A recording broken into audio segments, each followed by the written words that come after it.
ಸನ್ಮಾನ್ಯ ಅಧ್ಯಕ್ಷರೇ, ತಾವು ತಂದಿರೋದು ನಮ್ಮ ಸೂಚನೆಯನ್ನು ಬೆಂಬಲವನ್ನು ಘೋಷಣೆ ಮಾಡಿ ಇವತ್ತು ಬೆಳಗ್ಗೆ ಒಂಥರ ಶಾಕ್ ನ್ಯೂಸ್ ಬಂದಂಗಾಯ್ತು. ಇವತ್ತು ಈ ಥರ ಎಸ್.ಎಂ. ಕೃಷ್ಣ ಅವರು ನಿಧನ ಹೊಂದಿರೋ ತಕ್ಷಣ ಒಂಥರ ನನ್ನ ನಂಬಕ್ಕೆ ಸಾಧ್ಯ ಆಗಲಿಲ್ಲ. ಭಾಳ ಶಾಕ್ ಆಯ್ತು. ಅಂದರೆ ಅವರು ನನ್ನ ದೊಡ್ಡ ಅಭಿಮಾನಿಯಾಗಿದ್ದೆ ನಾನು.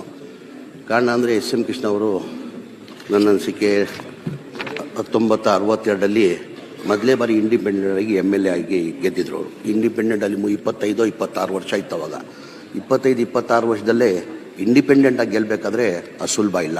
ಆ ಟೈಮಲ್ಲೇ 62ರಲ್ಲೇ ಇಂಡಿಪೆಂಡೆಂಟ್ ಆಗಿ MLA ಆಗಿ ಆಯ್ಕೆ ಆಗಿದ್ರು. ಮದ್ದೂರಲ್ಲಿ MLA ಆಗಿ ಆಯ್ಕೆ ಆಗಿದ್ರು. ಅದಾದಮೇಲೆ 1968 ಮೊದಲೇ ಬಾರಿ MP ಆಗಿ ಸೋಷಲಿಸ್ಟ್ ಪಾರ್ಟಿಯಿಂದ MP ಆಗಿ 35 ವಯಸ್ಸಲ್ಲಿ MP ಆಗಿ ಆಯ್ಕೆ ಆಗಿದ್ರು. ಅಷ್ಟು ಸುಲಭದಿಲ್ಲ. ಆ ಟೈಮಲ್ಲೇ 35 ವರ್ಷದಲ್ಲೇ ಅವರು MP ಆಗಿದ್ದರು. ಆಮೇಲೆ ಕೇಂದ್ರದಲ್ಲಿ 1972 ಕೇಂದ್ರದಲ್ಲಿ ಮಿನಿಸ್ಟರ್ ಆಗಿದ್ದರು. 89 19ವರೆಗೂ ಕರ್ನಾಟಕದಲ್ಲಿ ಸ್ಪೀಕರ್ ಆಗಿ ಕೆಲಸ ಮಾಡಿದ್ದಾರೆ. 94 ಮುಖ್ಯಮಂತ್ರಿಯಾಗಿ 94 ಮುಖ್ಯಮಂತ್ರಿಯಾಗಿ ಕೆಲಸ ಮಾಡಿದ್ದಾರೆ. ಆಮೇಲೆ ಚೀಫ್ ಮಿನಿಸ್ಟರ್ ಆಗಿ 99 2004ವರೆಗೂ ಚೀಫ್ ಮಿನಿಸ್ಟರ್ ಆಗಿ ಕೆಲಸ ಮಾಡಿದ್ದಾರೆ. ಗವರ್ನರ್ ಆಗಿ ಕೆಲಸ ಮಾಡಿದ್ದಾರೆ. ಕೇಂದ್ರದಲ್ಲಿ ಮಂತ್ರಿಯಾಗಿ ಕೆಲಸ ಮಾಡಿದ್ದಾರೆ. ಆಮೇಲೆ ರಾಜ್ಯಸಭಾನೂ ಆಗಿದ್ದರು, MLCನೂ ಆಗಿದ್ದರು, MP ಆಗಿದ್ದರು, MLAನೂ ಆಗಿದ್ದರು. ರಾಜಕಾರಣದಲ್ಲಿ ಭಾಳ ಕಡಿಮೆ MLA ಆಗೋರು, MLC ಆಗೋದು ಸಹಜ. ಅಂದರೆ ಇವರು MLAನೂ ಆಗಿದ್ದರು, MPನೂ ಆಗಿದ್ದರು, ರಾಜ್ಯಸಭಾ ಮೆಂಬರು ಆಗಿದ್ದರು, MPನೂ ಆಗಿದ್ದರು, ಕೇಂದ್ರದಲ್ಲಿ ಮಂತ್ರಿ ಆಗಿದ್ದರು, ಸ್ಪೀಕರ್ ಆಗಿದ್ದರು, ಗವರ್ನರ್ ಆಗಿದ್ದರು, ಮುಖ್ಯಮಂತ್ರಿ ಆಗಿದ್ದರು. ಎಲ್ಲ ಹುದ್ದೆನ ಯಾರನ್ನು ರಾಜಕಾರಣಿಗಳು ಅನುಭವಿಸಿದಾರೆ ಅದು ಎಸ್.ಎಂ. ಕೃಷ್ಣ ಅವರು. ನಾನಿವತ್ತು ಇಲ್ಲಿ ತಮ್ಮ ಮುಂದೆ ನಾನು ಮಂತ್ರಿ ಆಗಿ ನಿಲ್ಬೇಕಂದ್ರೆ ನಾನು ಅವ್ರು ಎಸ್.ಎಂ. ಕೃಷ್ಣನೇ ಅವಕಾಶ ಮಾಡಿಕೊಟ್ಟಂಗೆ ನನಗಂತ ನಾನು ಭಾವಿಸ್ತೀನಿ. ಕಾರಣ ಅಂದರೆ 2004 ನಾನು ಮೊದಲೇ ಬಾರಿ ಎಲೆಕ್ಷನ್ ಇದ್ದೆ. ಜಯನಗರಲ್ಲಿ ಎಲೆಕ್ಷನ್ ಇತ್ತು. ರಾಮಲಿಂಗಾರೆಡ್ಡಿ ಅವ್ರ ಮೇಲೆ ಎಲೆಕ್ಷನೆಲ್ಲ ಸೋತೆ. ಸೋತಾದ್ಮೇಲೆ ನನ್ನ ಕನಸಲ್ಲೂ ಯೋಚನೆ ಮಾಡಿರಲಿಲ್ಲ ತಿರ್ಗಾ ನನಗೆ ಅವಕಾಶ ಸಿಗ್ತದೆ ಇಷ್ಟು ಬೇಗ ಅಂತ. ನನ್ನ ಕನಸಲ್ಲೂ ಯೋಚನೆ ಮಾಡಿಲ್ಲ. ಚಾಮರಾಜಪೇಟೆಯಲ್ಲಿ ಎಸ್.ಎಂ. ಕೃಷ್ಣ ಅವ್ರು ಗೆದ್ದಿದ್ರು. ಚಾಮರಾಜಪೇಟೆ ಕ್ಷೇತ್ರದಿಂದ ಎಸ್.ಎಂ. ಕೃಷ್ಣ ಅವ್ರು ಗೆದ್ದಿದ್ರು. ಹಾಗಾಗಿ ಅವ್ರು ಗವರ್ನರ್ ಆಗಿ ಅವಕಾಶ ಸಿಕ್ಕಿದ್ದಕ್ಕೆ ಇಲ್ಲಿ ಚಾಮರಾಜಪೇಟೆ ರಾಜೀನಾಮೆ ಕೊಟ್ಟಿದ್ದಕ್ಕೆ ನಾನು ಅಲ್ಲಿ ಗೆದ್ದೆ. ಇಲ್ಲ ನನ್ನ ಗೆಲ್ಲಕ್ಕೆ ಸಾಧ್ಯ ಆಗ್ತಾ ಇಲ್ಲ, ನಿಲ್ಲಕ್ಕೆ ಸಾಧ್ಯ ಆಗ್ತಾ ಇಲ್ಲ. ಅವ್ರು ರಾಜೀನಾಮೆ ಕೊಟ್ಟಿದ್ದಕ್ಕೆ ನಾನು ಗೆದ್ದಾದ್ಮೇಲೆ ಈಗಲೂ ನನ್ನ ಜ್ಞಾಪನ ಇದೆ. ಎಸ್.ಎಂ. ಕೃಷ್ಣ ಅವ್ರು ನನಗೆ ಫೋನ್ ಮಾಡಿದರು. ಕಂಗ್ರ್ಯಾಚುಲೇಷನ್ ಕಣಪ್ಪ, ನೀನು ಗೆದ್ದಿದ್ಯಾ, ನಿನಗೆ ಒಳ್ಳೇದಾಗಲಿ, ಮಹಾರಾಷ್ಟ್ರಕ್ಕೆ ಒಂದು ಸತಿ ಬಂದೋಗು, ಗವರ್ನರ್ ಮನೆಗೆ ಬಂದೋಗು ಅಂತ ಅವ್ರು ಕೇಳ್ಕೊಂಡ್ರು. ನಮ್ಮದು ಅವ್ರ ಸಂಬಂಧ ಹೆಂಗಂದರೆ ನಮ್ಮ ತಂದೆ ಕಾಲದಿಂದನೇ ನಮ್ಮ ನ್ಯಾಷನಲ್ ಟ್ರಾವೆಲ್ಸ್ ಅಂತ ಬಸ್ ಇತ್ತು. ಆ ಕಾಲದಿಂದ ಮದ್ದೂರು ಕುನ್ಗಲ್ಗೆ ಬಸ್ ಅಡ್ಡಾಡ್ತಾಯಿದ್ರು. ಆ ಟೈಮಿಂದ ನಮಗೂ ಅವ್ರ ಸಂಬಂಧ.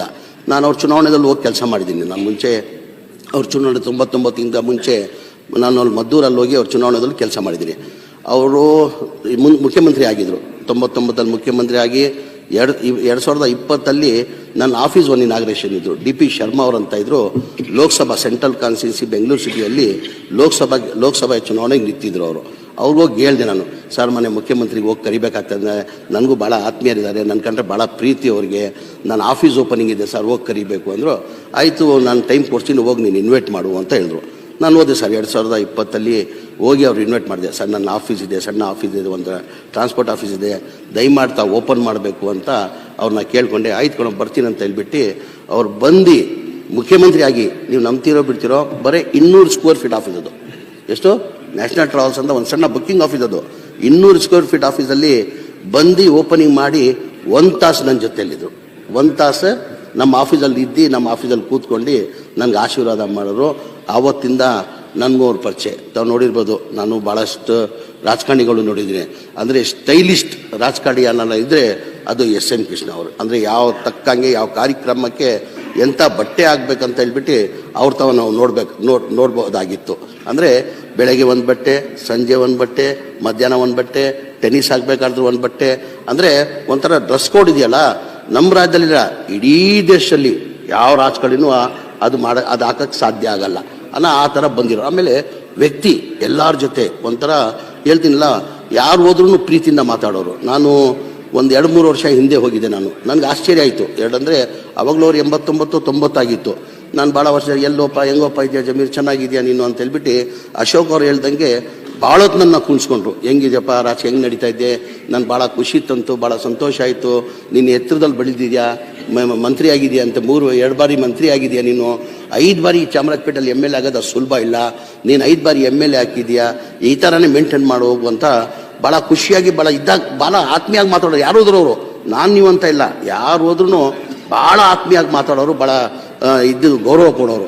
ಹಾಗಾಗಿ ನನ್ನ ಕಂಡ್ರೂ ಭಾಳ ಪ್ರೀತಿ ಇತ್ತು. ಎಲ್ಲೋ ಒಂದು ಕಡೆ ಇವತ್ತು ಅಶೋಕ್ ಅವ್ರು ಹೇಳಿದ್ರು ಒಂದು ಮಾತು, ಒಬ್ಬ ಹುಟ್ಟ ಮೇಲೆ ಸಾಯಲೇಬೇಕಂತ, ಸಹಜ.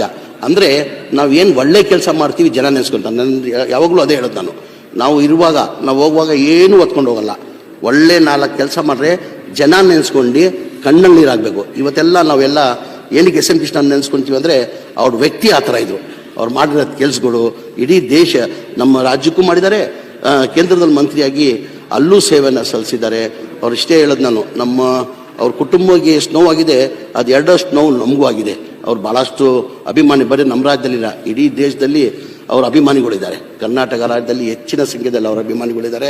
ನಾನು ಇಷ್ಟೇ ಭಗವಂತಂತೆಲ್ಲ ಪ್ರಾರ್ಥನೆ ಮಾಡೋದು, ಅವ್ರ ಆತ್ಮಕ್ಕೆ ಶಾಂತಿ ಸಿಕ್ಕಲಿ, ಅವ್ರ ಅಭಿಮಾನಿಗಳಿಗೆ, ಅವ್ರ ಕುಟುಂಬಕ್ಕೆ ಈ ಆಗಿರೋ ಘಟನೆನ ಸಹಿಸ್ಕೊಳ್ಳೋದು ಶಕ್ತಿ ಕೊಡಲಿ ಅಂತ ಭಗವಂತ ಪ್ರಾರ್ಥನೆ ಮಾಡಿ ನನಗೆ 2 ಮಾತಾಡೋಕ್ಕೆ ಅವಕಾಶ ಕೊಟ್ಟಿದ್ದು ತಮ್ಮ ಮನಸ್ಸಿನ ನಾನು ಮಾತು ಮುಗಿಸ್ತೀನಿ.